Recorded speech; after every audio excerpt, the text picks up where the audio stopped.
Imagine hijacking a plane, stealing $200,000. jumping out mid-air into a storm, and then vanishing without a trace. No body, no arrest, no confirmed identity. Over 50 years later, even the Federal Bureau of Investigation still doesn't know exactly who he was or what really happened after he disappeared into the night. This is the mystery of D.B. Cooper. November 24th, 1971. The day before Thanksgiving, a quiet man walks into an airport in Portland, Oregon. Calm, ordinary, forgettable. He buys a one-way ticket under the name Dan Cooper. He boards a Northwest Orient Airlines flight heading to Seattle. Nothing unusual until the plane takes off. Mid-flight, he hands a note to a flight attendant. At first, she thinks it's just a phone number. But then he leans in and whispers, "Miss, you'd better look at that note. I have a bomb." Inside his briefcase, wires, red sticks, something that looks very real. No panic, no shouting, just quiet control. He makes his demands. $200,000 in cash. For parachutes. A fuel truck ready when they land. And here's the chilling part. He wasn't nervous. He wasn't rushed.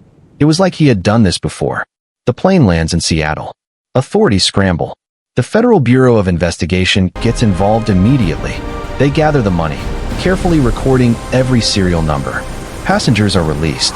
Only Cooper, the crew, and the tension remain. The money is handed over. So are the parachutes. Now comes the moment that turns a hijacking into a legend. Cooper gives new instructions. Take off again. Fly south toward Mexico. Keep the altitude low. Keep the speed slow. And most importantly, leave the rear stairs accessible. Night falls. Rain pours. The plane cuts through darkness.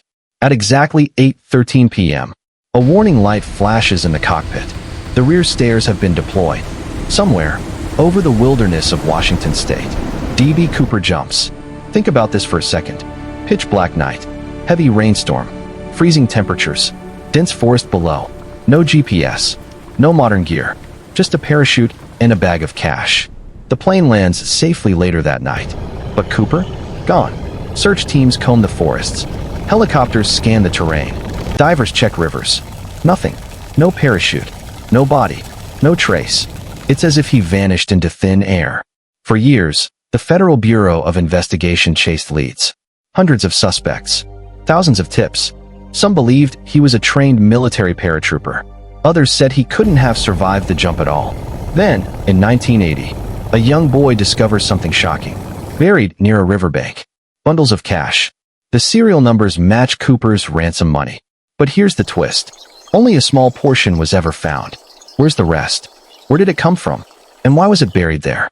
The mystery only deepened. So what really happened to D.B. Cooper? There are only two main theories. One, he died during the jump. The conditions were too harsh, too dangerous. He never made it. Two, he survived and escaped. Started a new life. Changed his identity. Took the secret to his grave. And honestly, both possibilities are terrifying. In 2016, the Federal Bureau of Investigation officially closed the case. Not because they solved it, but because they couldn't. D.B. Cooper remains.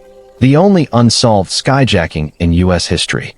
A man who committed the perfect crime and disappeared into legend. Somewhere out there, the truth still exists. The question is, did D.B. Cooper beat the system, or did the system lose him forever?